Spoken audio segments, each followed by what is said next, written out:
Hi, I'm Steve Rondinaro. Some of you may remember my parents, Louie and Ginny. Wonderful people who left us way too young. I was the firstborn in our family, then they had their little girl in 1956. That was it. My dad was hooked. He had his little Dolly, and I had a baby sister. Cynthia Marie Rondinaro was a beautiful baby with big bright eyes and thick black hair. The only outward sign that anything was amiss was a missing joint just above the knuckle on her index fingers. She was an alert, responsive, happy baby. Then it came time for her to walk and talk. Well, the walking came slowly, very slowly, and with a very awkward gait. The talking never really came at all.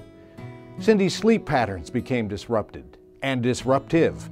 My parents were at a loss. Try as they might, they couldn't help her. They'd held out hope that someone could, but back then the only viable option was the state mental facility in Newark. That day is one of the most vivid memories of my childhood. I was all of 6 or 7, and they were taking my baby sister away. My big, tough, war vet dad was an emotional mess. I'd never seen him like that. My mom and great aunt Shirley Bailey had to take Cindy on that agonizing ride that awful day. Our family was never the same. There was this hole despite the 130-mile round trips to Newark every other Sunday to see Cindy, despite bringing her home for the holidays for as long as my parents' health would allow, despite Dad and his band playing at every opportunity for the kids at Newark. Yes, Cindy was quite a dancer back in those days too. Then came word about this ARC thing and opening group homes in Watkins Glen. My parents liked the idea, but they worried about what it would be like having Cindy in our hometown, but not in her home. Well, it turned out to be the best thing that could have happened for them and her.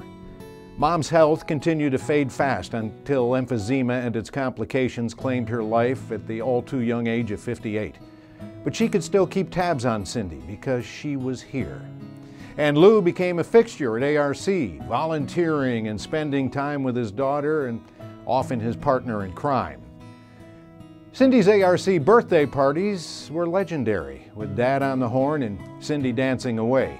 Those two were tight. Well, Dad was killed in a traffic wreck in front of the cemetery, taking flowers to Mom's grave just 10 months after her passing.